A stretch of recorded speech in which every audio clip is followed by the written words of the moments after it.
Okay. We are here today to talk about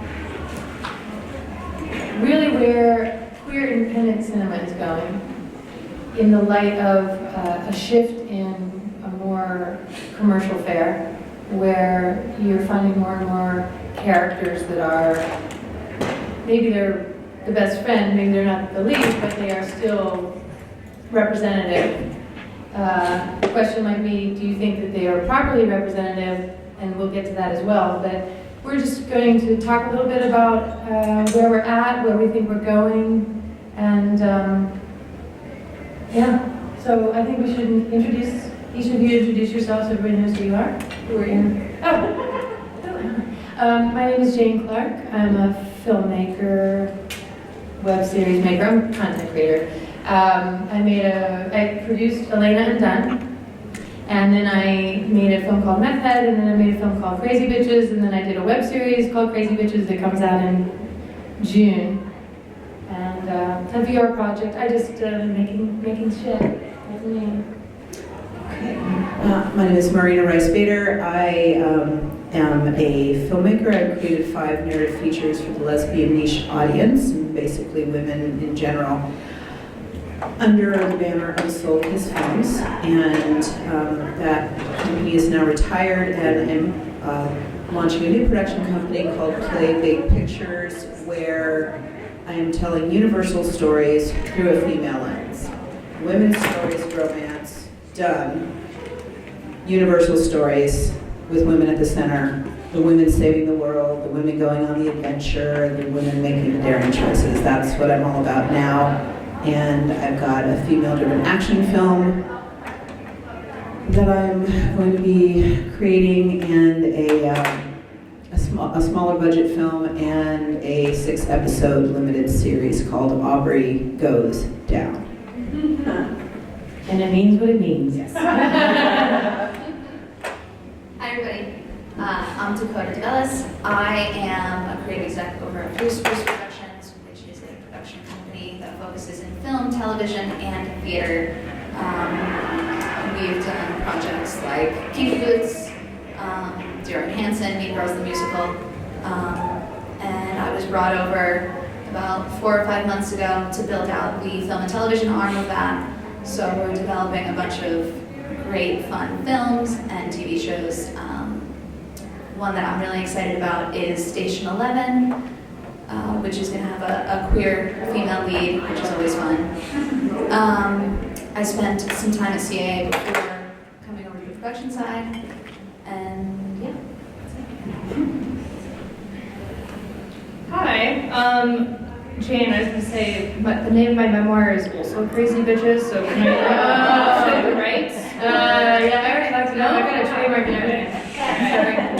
Work with the lawyers about that one. My name is Alissa. I'm the Vice President of Digital Development at Bronze Studios, which is behind such recent films as Isn't It Romantic, The Mule, and the upcoming Jen Addison and Reese Witherspoon show on Apple, The Morning Show.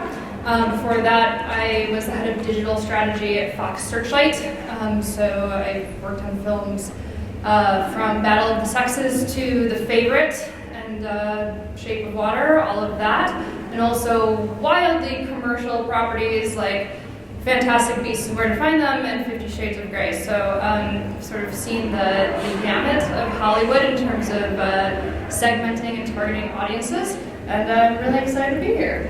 Thank you for inviting me. Yay. Okay, so the first question I'm going to ask you guys, is independent queer cinema still relevant in the light of all the more exposure that's out there right now? Can we ask the audience? Do you think it's still relevant? Excellent. More so than ever. Yeah, right? Thank you for saying that. Jason makes it, so he would. But like, is it, and why? Why is it still relevant if you're getting representation in projects that are going out in a very big way and reaching a very large audience? Why are these small niche projects still relevant? Because the queer characters are front and center in in our projects. You know, they're not the best friend or the neighbor or maybe a short dalliance, you know, that kind of a thing. Having stories developed completely around these characters and telling different stories that, quite honestly, the larger networks are looking for more, you know, commercial, and I think they're missing a lot of the interesting stories out there, you know, because they're trying to appeal to everyone, and we don't necessarily have a drive to appeal to everyone. We just want to tell interesting stories, you know. Anybody else? Yeah, I mean, they're especially important right now because the company I work with doesn't really do indie stuff. We're doing big commercial projects, but we want to tell the most authentic story, and the way to do that is to find the best creators for these stories. So why am I going to go to a straight white dude to write my queer projects? So are you saying that, so they're relevant because they are career makers or career beginners? Totally. That's what, I mean, if you can make a great indie that people love and are behind, I want to be part of your career path. I want to help you get to that next level. I want to give you that first movie that is a commercial success. And I can only do that if you're making great indies, so they have to be important. Mm-hmm. But what makes what makes queer content in the indie sphere important to your company, or is it not relevant? I mean, it's definitely relevant. It has to be good content. Just because it's queer doesn't mean it's good. Mm-hmm. You know, there are so many projects that people love because it's queer and because they see themselves, but that doesn't make it a good movie or a good TV show. And when you can bring it all together and make something really fun and great on a small budget with small actors, that's important for me to know. Because then I can go and say, hey, okay, we're going to put this person in this movie. Can you write it? Okay. Melissa, do you have anything to say to this? I don't want to put you on the spot. It's totally okay.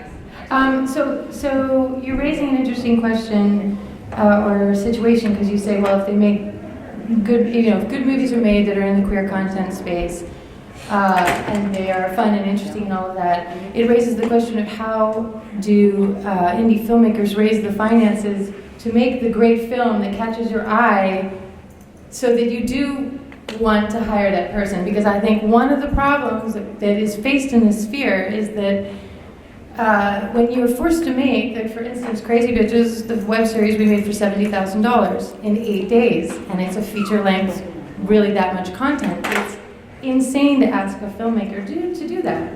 But that's what we have to do to get our product out there. Now, I have to say, of course, Crazy Bitches is gorgeous and beautiful because that I did that. But it is really, really hard to make a good product for very little money and have people go, yeah, that person is really good at what they do and that project is great and should be paid attention to. So this is, I see this as part of the problem as to why we get stuck. Can I get a problem? Yeah. Is there something here with Fox Searchlight?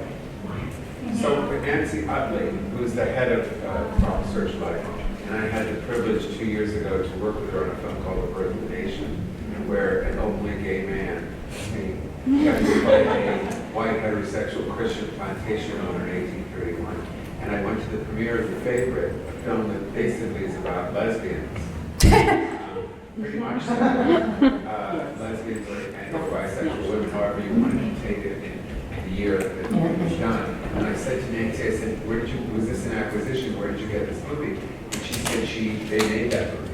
Mm-hmm. You guys made that movie. Yeah. So I thought it was really, and this was from a filmmaker who had done a couple other films that were really good, but completely odd and not mainstream. Well, I hate to use that word because I think that word is wrong. Because I don't think that mainstream means straight white boys, and I don't think they're more important. And I don't think they're mainstream. But I think that's, so I thought this was great because now Fox Searchlight is making these films with this great director. Right, but Jason, first of all, his films got financed in Europe, and Europe is an easier place to get your films financed. Yeah, I was going to say that. Yeah, so in America, we still face the problem of the financing of good content. Exactly. For And- some reason, if somebody's foreign, we think they're better in this country for some reason. But it's not even that. I mean, if you go overseas to raise money, I've got a project overseas right now. 3/4 of the budget is going to come from the government. So, I mean, it's a different game, really. So the fact he was able to make what he made and then get Fox Searchlight's attention is different than what we face here in America, and you know that as well. Exactly, that's what I was saying. But- That's a perfect example of saying there's some incredible filmmakers in this country, Sean Baker, Yeah. that people are now starting to see and how Right. that becomes a part of your. Yeah, Fox is great, Nancy's great, I know her well. Yeah. But back to the question, what do we do to help these indie filmmakers who are making what you say is still important, relevant material? How do we keep that relevant, or do we not? Do we keep moving into keep trying to move it into a commercial sphere? And then that makes it unimportant anymore, right? That we have these independent filmmakers. I mean, it's around robin, but where do we go? And where do you see it? Alyssa, you've been working with this stuff. Is it because I didn't answer the last question? Yes.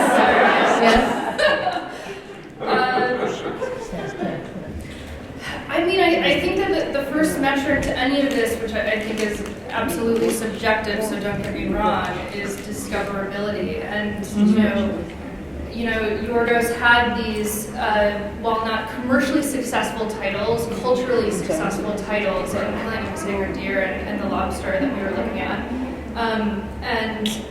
We were very cognizant of the fact that The Favorite was actually going to be his most mainstream title. So we had that conversation with him about artistically, how do you make that compromise, right? So it has to play to larger audiences, and the film was obviously very successful. And $100 million gross for that type of title is astronomical, but still maintaining the basic DNA of himself as an independent auteur.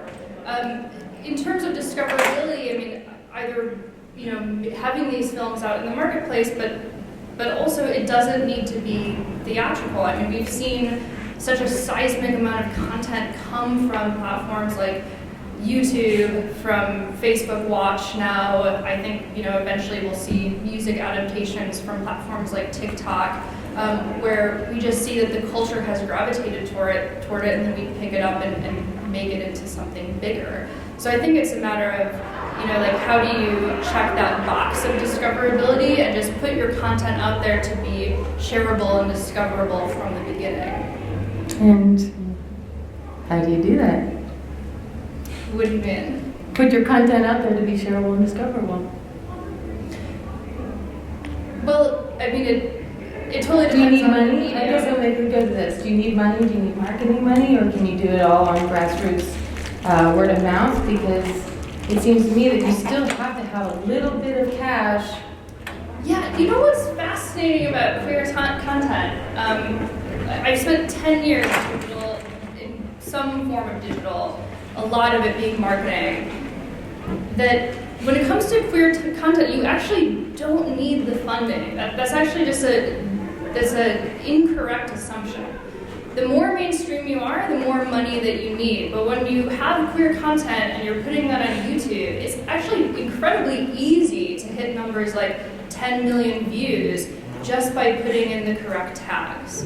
So that costs you absolutely nothing, just making sure you tag it LGBT, lesbian, bisexual, whatever it is, and then the YouTube's algorithm does the work for you and services it to people like everybody on this panel /room. And then you accrue those views, and trust me that does get noticed. I mean, that's how executive producers like Amy Poehler were able to find very nascent properties like Broad City and transfer them to broadcast. It's because they had these tags, it found the comedic audience that it needed, it drove the views that it required, and then she was able to parlay that to Viacom.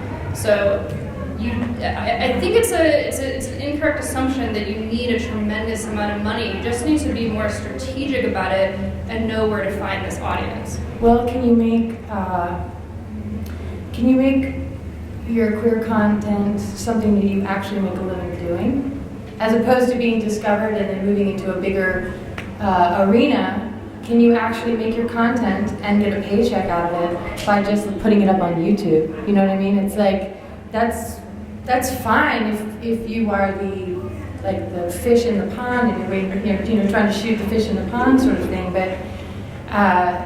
but so much content out there is expected to be free now, and you're hoping to be the one that gets discovered. And I guess the question isn't really we're not really talking about getting discovered is great, but we're making content that costs money.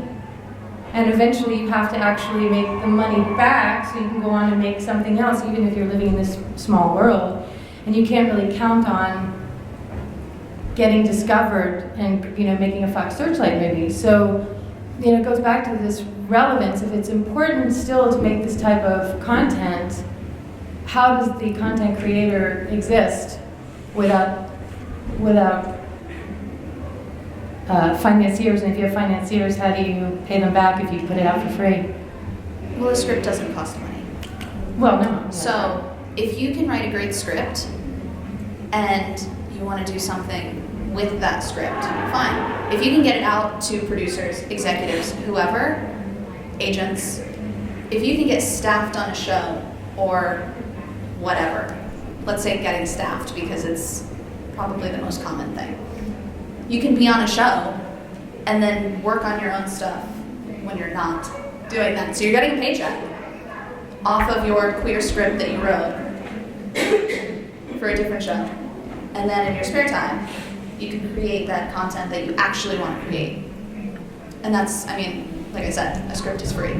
Yeah, and I just want to give the example of actually a mutual friend of ours did a movie called Lesbom, which if you haven't seen it, you gotta see it. It's on Netflix. Go watch it. I can't believe it's a lesbian Thanksgiving movie and she didn't make one turkey baster joke.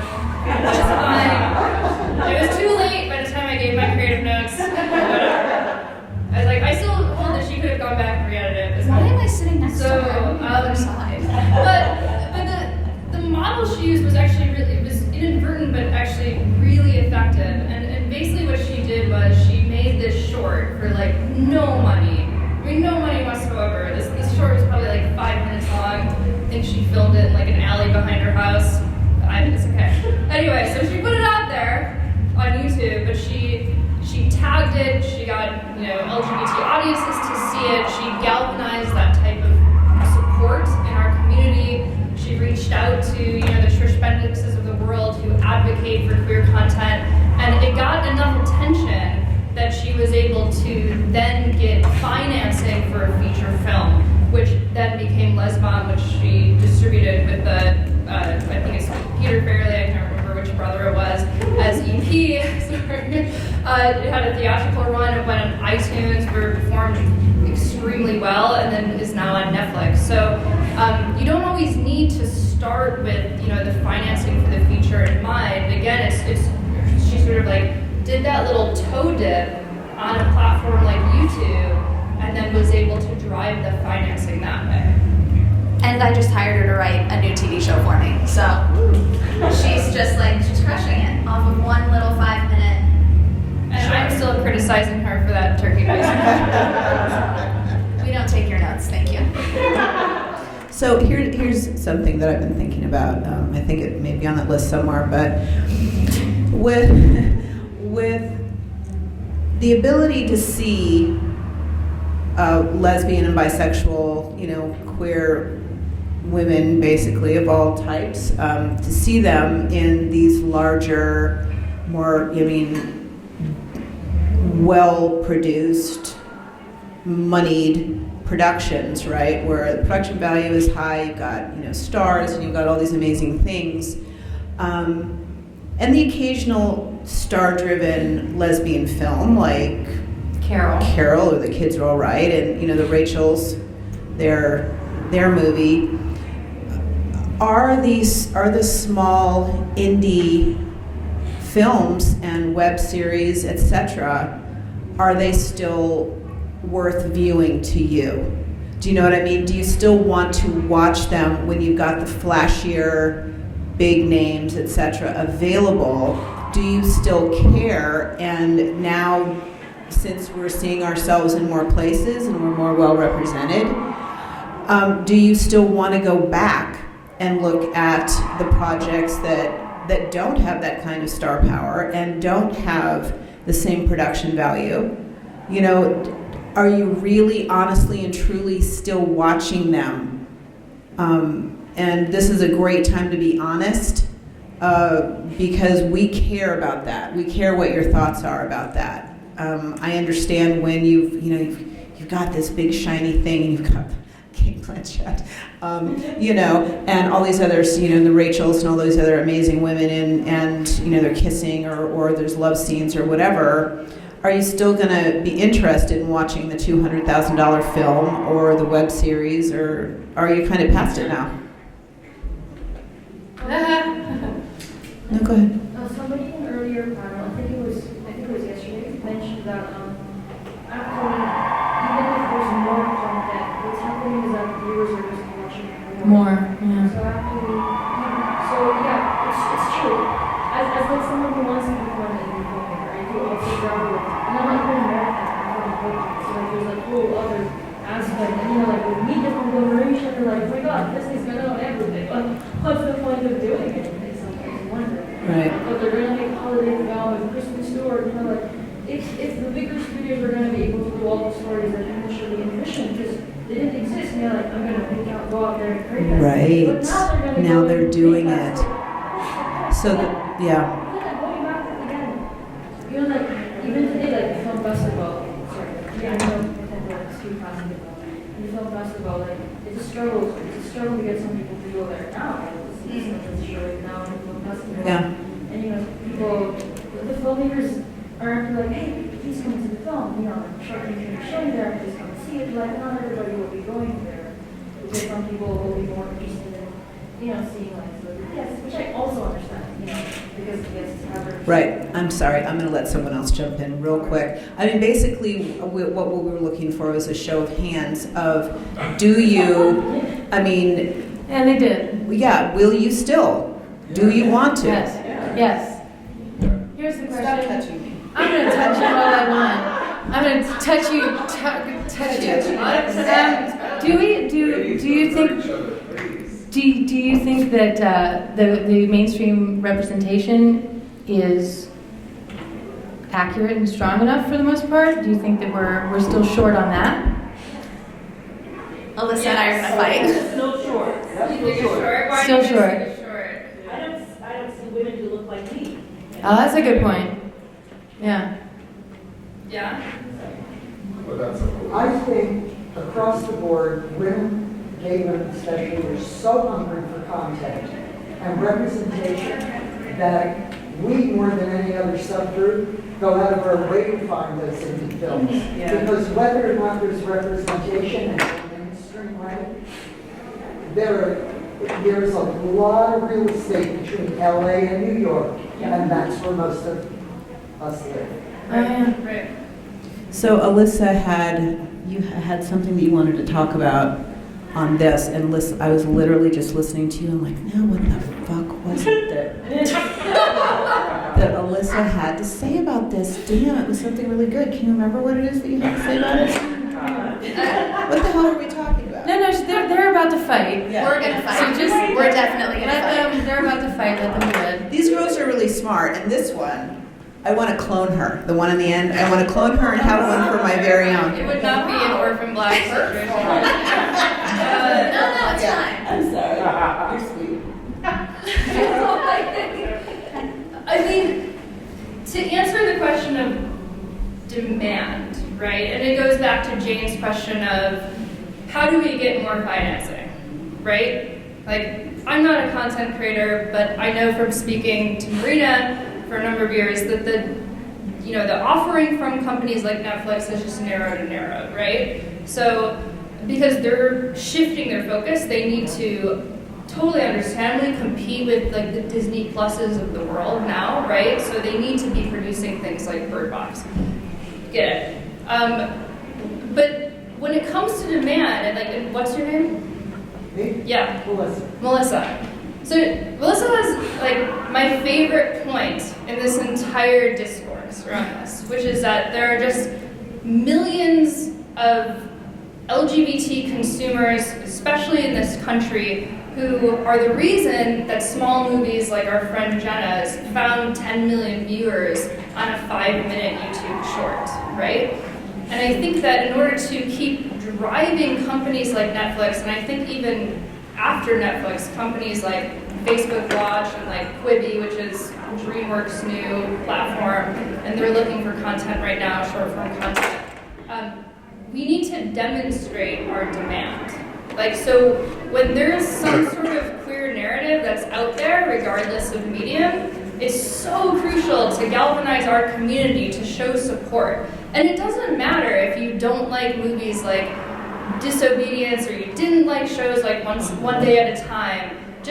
But I thought it was such an interesting example that the creator of One Day at a Time came to her consumers and said, I just had this conversation with Netflix, they're gonna cancel our show, which has been struggling for years, if we don't get views, right? And although we did a lot of activism on Twitter, we didn't actually watch her show. And then lo and behold, Netflix canceled it. So it's like, even if you just keep that show on in the background for hours, you can go do your laundry, it doesn't matter. Like, they need to see that there's support for these types of stories, because let me tell you, like, I used to work as a consultant for Bleecker Street around the time when they were doing Disobedience. The fact that that movie flopped is going to be a detriment to them producing future movies. And that's about this type of story, and that's with two of the A-list of the A-list, right? And again, like when I did Battle of the Sexes, which please go see it, it's so freaking good. Thank you, the one guy who saw it. In the theater. I saw it. Right. I thought it was amazing. So you were the $12 you made, I appreciate it. It's such a good film, you guys, and no one saw it, and we lost tens of millions of dollars on it. So you have to understand, like, when you're Nancy Utley, even though she has produced films like Imagine Me and You and Boys Don't Cry and believes in this cause, it's going to give her pause to produce the next one, right? Because she had to eat like tens of millions of dollars on Battle of the Sexes, right? So we have to be showing up for our content. We have to. That's how we get more stories. Can I ask a question? Yeah. It's always in my mind is that if we don't know the movie's there as the audience, that's the problem. And you go to see the big straight boy movies, and there's ads that are this big and posters that are this tall, and it seems like it's hard. It's not getting to the people, because I'll travel and do stand up and travel and make movies in places, and I'll say I saw this great movie. I saw this great movie. It never came to my house. It never came to my place. And then I know friends that are in movies that get on things all the time, and there's no publicity. They're never called. And they're the star of the film. They never called and said, hey, it's sort of dropped. Are they big films you're talking about or small films? Medium Yeah. films. I mean, the one about the two Jewish women. Disobedience. Yes. Right, great movie. All together now. Not No one saw it. cast Yeah. well. No, I saw it, not cast well. Because they were so breathtakingly beautiful. How did that happen? That's what I think. Well, interestingly, from what I understand, I think Bleecker Street's going out of business. Or I've been told by people that seem to know, but also they didn't have the money because they were struggling financially. They didn't have the money to put behind the marketing campaign that they would normally have done for you to hear about it. So it goes back to actually money for marketing. Yep. I mean, how do you get people to hear about movies like that? You got to get it out. Told everybody. Yeah. Well, it'd be nice if every one person told one person about one person. But here's the thing, I was just having this conversation with my friend the other day, right? And it's part of my responsibility at companies like Fox, Searchlight, and Warner Brothers to look at what's happening across the marketplace.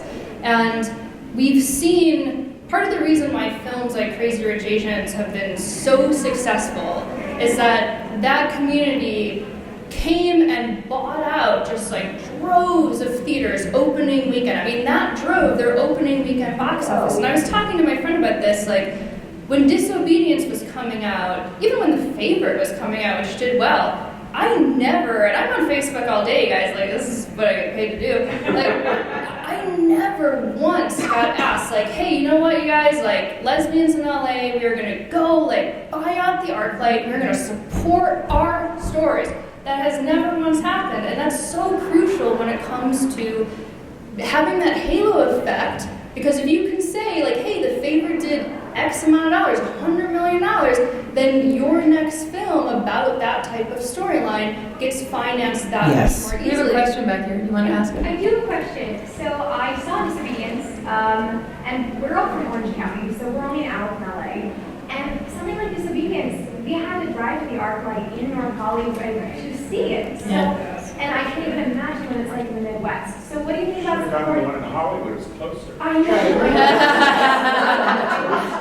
It's true. So what do you think about for, I mean, of course, like, we're blessed to be in Southern California, but what about for the LGBTQ community in other places that these films that don't have a wide release, they're not there? Yeah, how does it reach the audience when it doesn't go in the movie theater? Yeah. I mean, ultimately, I want to support, of course. So what helps for the production side and that other side? Well, I mean, a good friend of mine is at Film Nation, and they helped with Disobedience. And when she told me the release date of April 22nd, I said, what? Why? Like, that's, I mean, the Rachels are in that. That should not be an April 22nd movie. And she said, well, we don't feel that it can compete during award season. It can't compete during the summer. It's not like a February type of movie. So where else can it go? April, at the end of April. And she said, well, we just have to hope that people remember it come award season. Nobody did, because nobody saw it. but again, it also goes to money, because if you want to run for awards, you need $1 million plus for a film. So, I mean, it could be a lot of the factors that factored into that to make it. But her question about how does, not being able to actually see it in a movie theater is a whole other they problem. they weren't gonna release it wide because they were afraid. They were afraid that it would flop, and it did. So, Yeah, exactly. I was just going to say, but using Disobedience as the continued example we're using here, is part of the problem not, you touched on marketability, that was exactly what I was going to say, but you have to have the hook, right? And you look at that trailer, you know it's a heavy-duty drama. You know that there's a lesbian, component of that. But how much of that, the average everyday viewer who's not going to seek out more about that movie, they just look at the trailer and they're going, okay, how much of that movie is actually the relationship? How much of that is top of the primary point of the movie? Or is it going to be all about Jewish stuff? Maybe I'm not Jewish, maybe I don't understand Judaism. Or maybe it's like, is it more about, the relationship of the man and how, she's trying to, come back into her old life. So I think that was part of the problem, perhaps, with the mainstream and catching the people who maybe wanted to see that movie, or maybe they were like, I don't know if that's something that I can see. And I do agree with you about the accessibility, too, to see the movie. It was not widely shown in my area. I'm East Coast, North Carolina, Raleigh, Durham area. And it was very few and far between. So, Right. Well, just from a technical standpoint, releasing a film is very expensive, and for a lot of films, they have to consider whether they're going to make it back in the digital realm afterwards, because it's a loss leader for a lot of films. You put it out there so that people will show up later online because they heard somebody talk about, they didn't get to the theater to see it, or they couldn't find it in the theaters to see it, but people talked about it and it was really good, and so now we're going to actually make our money back because people will purchase it from iTunes and not wait for it to go to Netflix, because that kind of stuff is really not where you make your money. You make your money on your direct consumer purchase, So, part of the problem with a film like Disobedience is that the consideration has to be, will the mainstream be able to support it to make a theatrical run worthwhile? And I guess it just didn't rate. Well, and I also want to say, like, the way platforming works, I think that we as audiences don't realize how much authority we have in our control. Yep. Because when we at Searchlight would sit down with a film like Battle and say, okay, we're going to open in XYZ markets because these are the coastal, liberal elites. We know they like Billie Jean King. This is Emma Stone's first gay movie, they're going to come to support it. And guess what? They didn't. That dictates whether we're able to keep expanding. And The Favorite was the opposite of that. Like we again opened it on the coast, and people came in droves, and then we were able to expand it across the country. But like to your point, the fact that people in cities like Los Angeles and New York didn't support Disobedience, and we were the ones who were advertised to first, was what indicates to Bleecker Street we're not going to be able to expand this title. And so again, it's like it starts at the very beginning. Like when you hear about a piece of queer content that's coming out, especially at that level, like I know it sounds really basic, but like tell 10 of your friends. Like I'm telling you, like Can I say not especially at that level? I'm just gonna say no, at every level. At every level. You have to step out and support, or we can't keep doing what we do. Whether you're a big movie theater or a big movie company, or you're a small movie company, it's the support that matters, because the word of mouth is going to drive people to pay the money to see your film, so you can pay out your investor and get the next film made. And it doesn't matter whether you're Fox Searchlight or you're Jane Clark.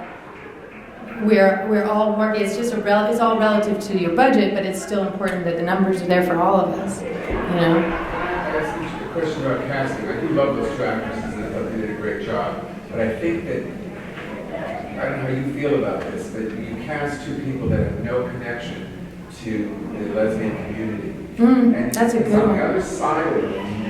On the other side of it is that I think this has happened in films that I've been in. Is when you get the cast involved.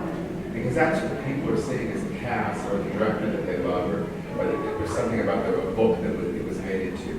That's where the grassroots start on the other end, which I think a lot of times the studios forget. And a lot of it That's a good question. So it's really like, do you think that it's important to cast, if it's a lesbian character, or cast a lesbian or actress? somebody the lesbians just are nuts about. Yeah, like Kate Blanchett. But on top of it, and on top of it, who's going to go out there, do And market shows, it. get their own publicist, and really work it for you, so then you have this on this side, and then you're working it on this side. And you guys are Well, working as a team. do you think it's important to sell a movie that you have a gay character playing a gay person playing a gay character, or a trans person playing a trans character, to stay true to that, or do you think that there's flexibility in that situation? First.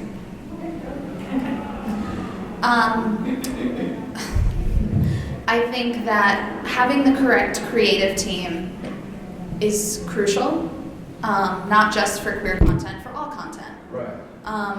There's a reason that the Help, the film, is a little problematic. We are, this is top secret, don't tell anybody. We are adapting the Help to be a Broadway musical. That's one of my new projects. And we are going to try very, very hard to get the musical right in ways that the film did not.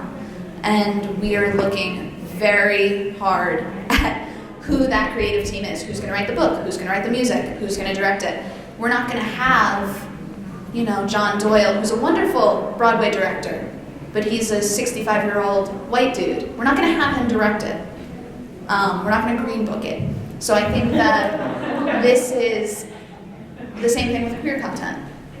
You want to have those authentic voices, which is why I personally need indie filmmakers to keep making films so I can see who is the next person I want to hire. For actresses, you're acting, so that's not as big of a deal for me. But the authenticity, I think, comes from the direction and the script. And those are the places that really need to be on point. I don't want a straight white dude directing my lesbian movie. I don't.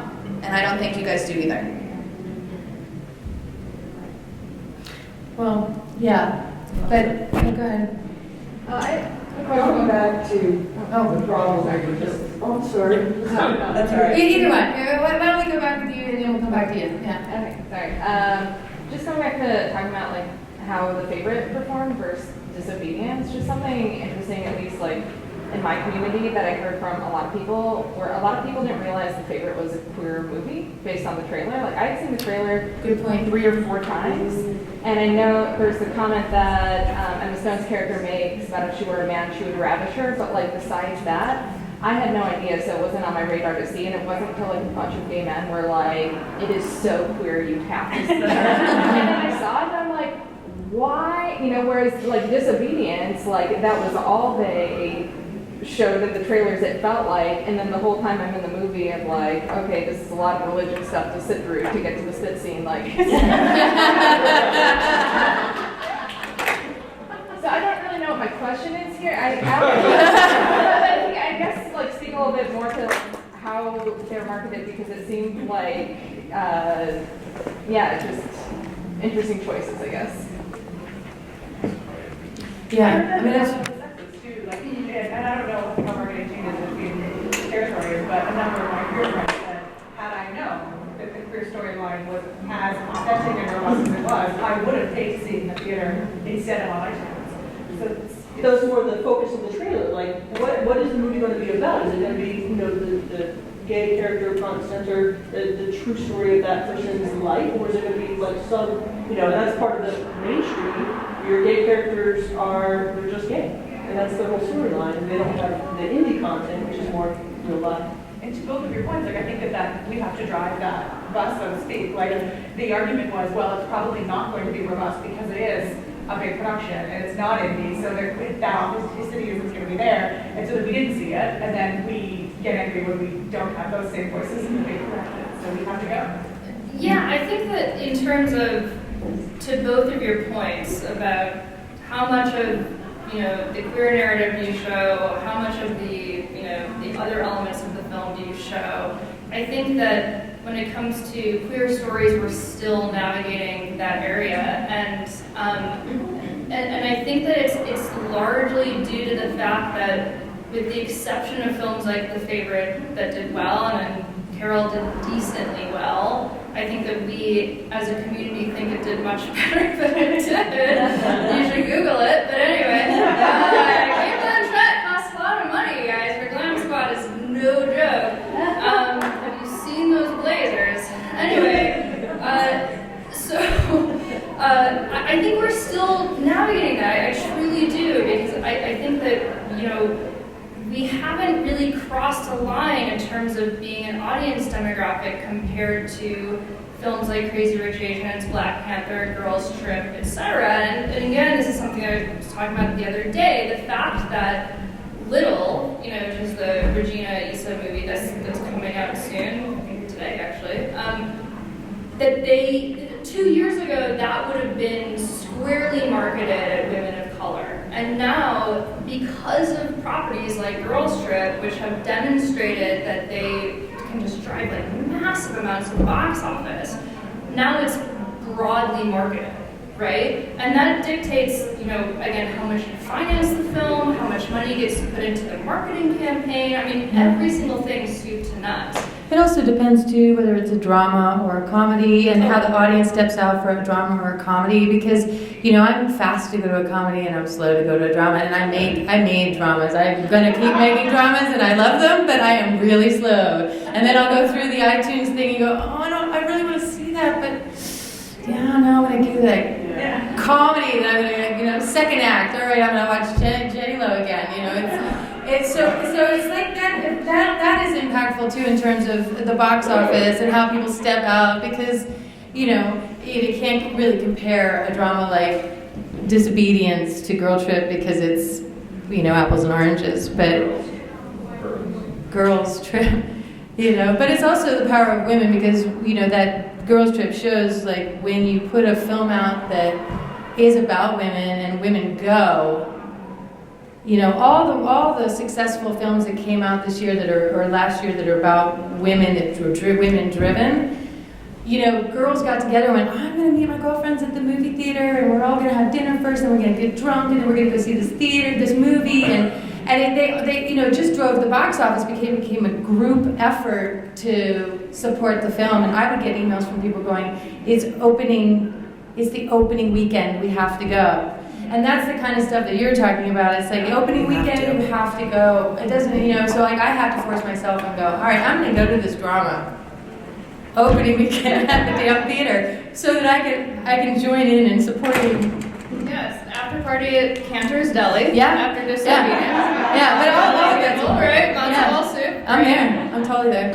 Yeah. You know, throughout this, we're talking about the problem of promotion. How do we get that bang? I know that, did I read that LA or West Hollywood just got a brand new LGBT center? Yeah, Yeah. Is there an association in the country of LGBT centers?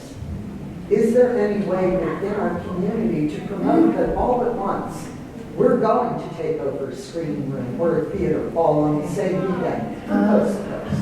I don't think for a second. There you go, okay. That really big gay movie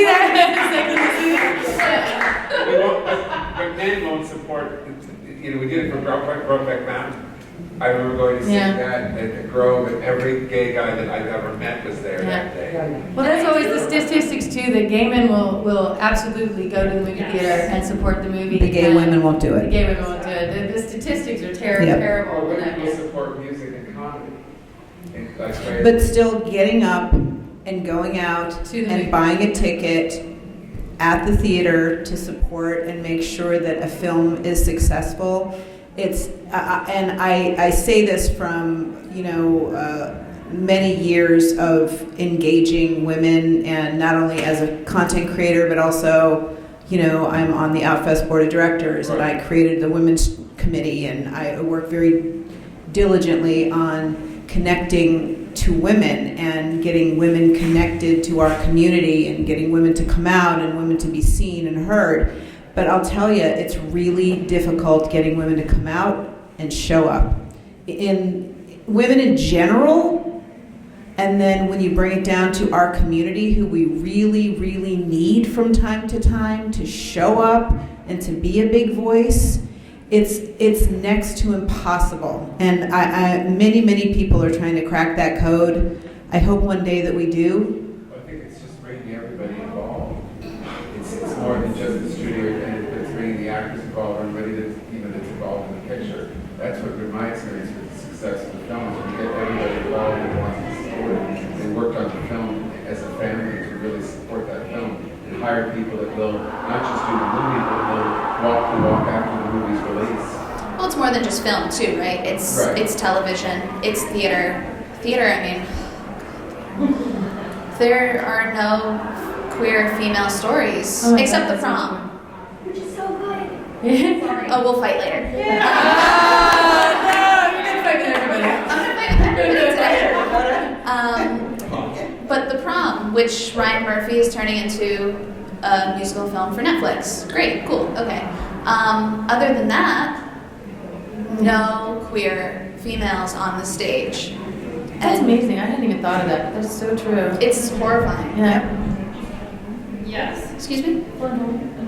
Fun Home was incredible. Oh, Fun Home was great.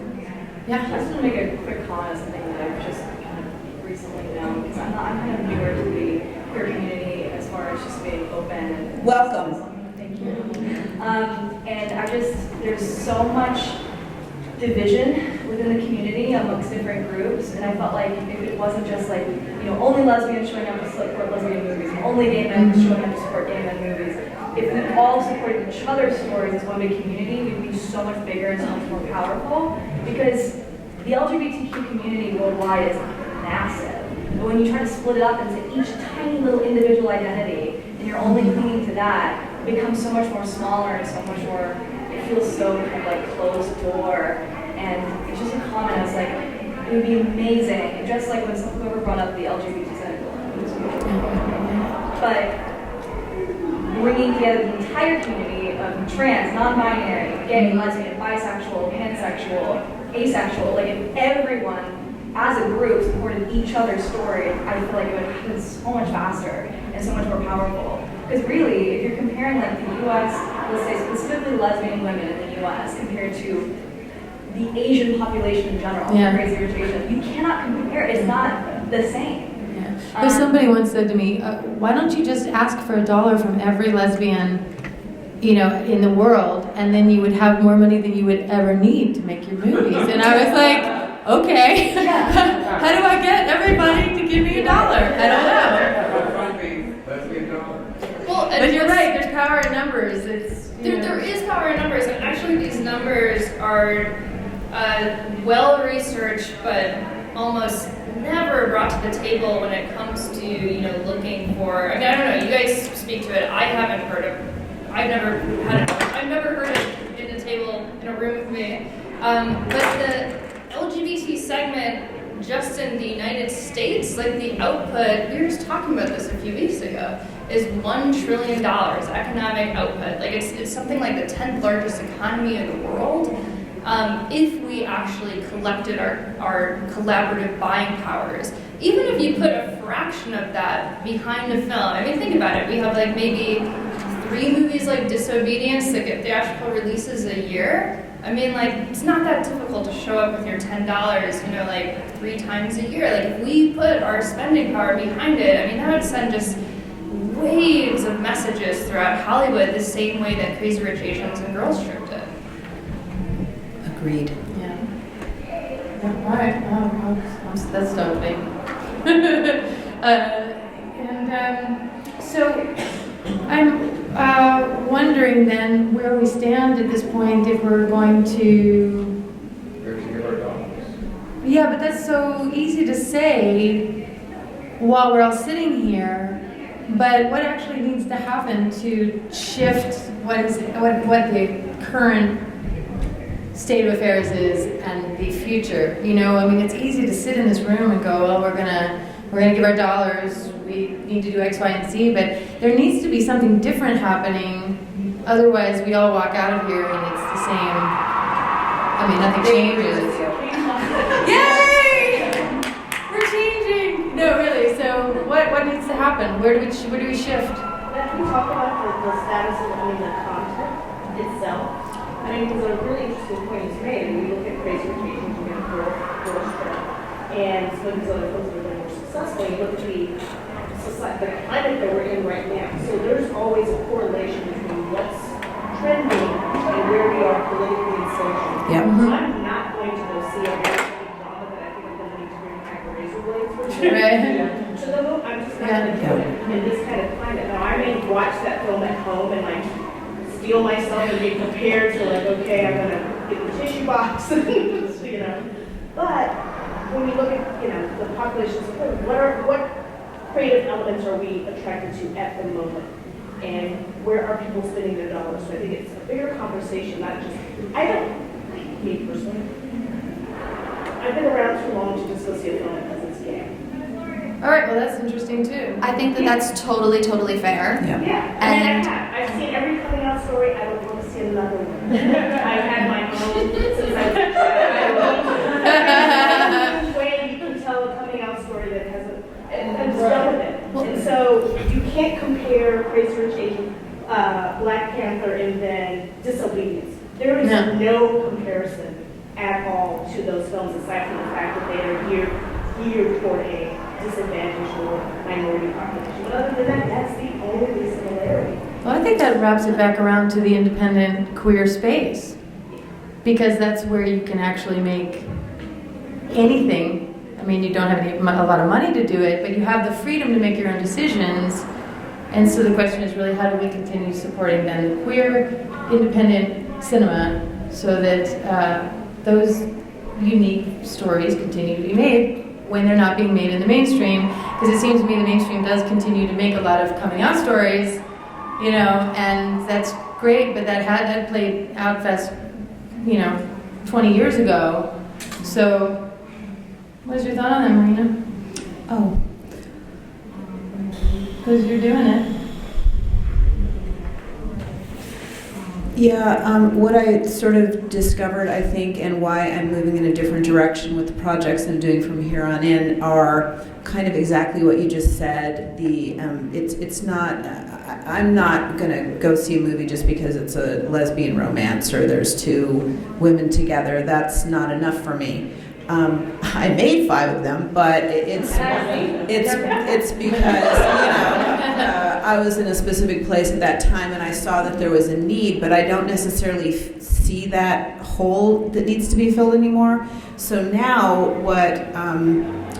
what I'm interested in is, as I said, telling these universal stories with women at the center, and it's about the stories. One is, futuristic, post-apocalyptic, but the protag is an alien, but she's also interested in women, right? It's just part of the story. It's about this group of people who have to survive post-alien war, and the female-driven action film. It's very much a genre film, but the lead is a woman who's also gay, but that's not really a big part of the story. It's just there. It just exists. The limited series, same thing. It's a very different, very sexy, kind of provocative show that you can't find anywhere right now, anything like this, but the lead is a lesbian. And it's just part of the story. It's not the story. It's not the story anymore. It's just us as women saving the world, going on the adventure. Just, as you do. It was the ancillary part of the Yes. really fun. Yes. Yeah, exactly. That's what I feel like I need to do right now to get anybody interested in watching the content, quite honestly. Well, I also think that there's something really powerful and great about the fact that the coming out story doesn't need to be told anymore. I mean, some people might still need to see it, but a lot of people don't.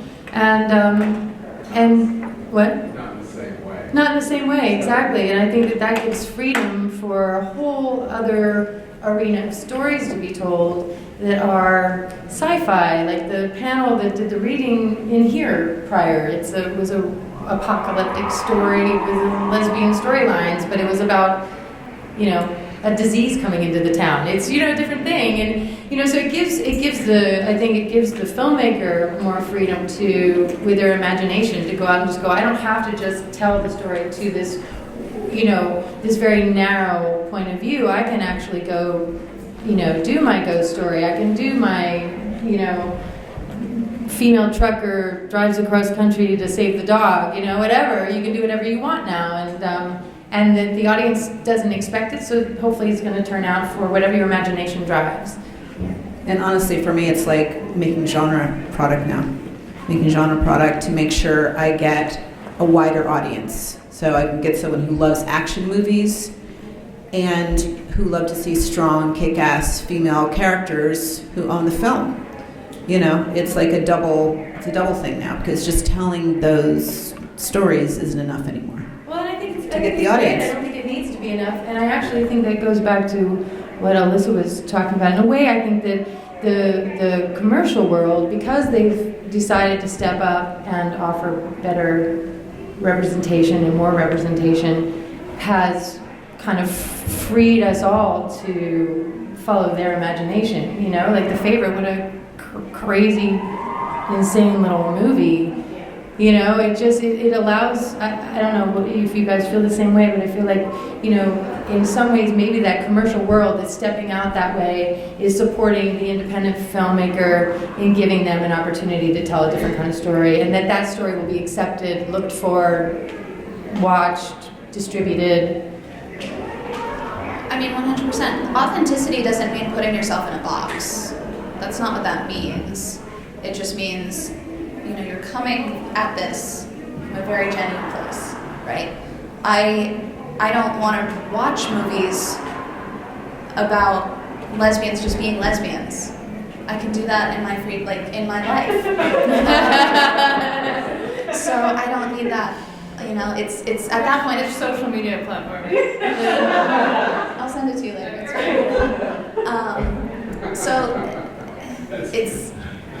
I want to see a creator, right? I want to see someone who can do a lot of things while also just being queer. And that's not their whole identity. And I think that's what a lot of straight producers and straight creators think that it is, but it's not. We have to show them that we're actually humans, and we have depth, and there's a lot of different things that go on. So if that means I'm going to tell a workplace comedy and somebody happens to be gay, cool, great. It's normalizing the queer experience in a really, really authentic way. So I don't think that you have to put yourself in this box of just creating queer content that's queer for queer's sake. I don't think anybody wants to do that. Yeah, well, it's 4 o'clock. If anybody has any last comments, now's the time. I was just going to say, I don't know, I'm sorry, did I cut someone off? I was just going to say something I'm personally really excited about is the next chapter, next generation, what have you, of the L Word. Coming from the original, I know we haven't really touched on television too much, but on the fan of the original show, I'm really looking forward to the next generation, knowing that it is also, the showrunner is Marja Ryan, who is from Four Face Liar.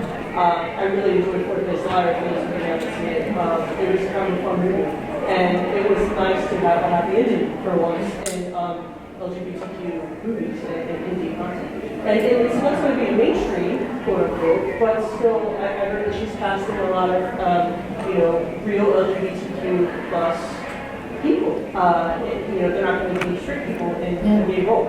So I'm really looking forward to that. I don't know if anybody has any comments about that. All right. Well, it's going to be great. It'll be interesting to see how it changes. How the time has changed the way the story is told, because the time has passed. All right, well, that was it.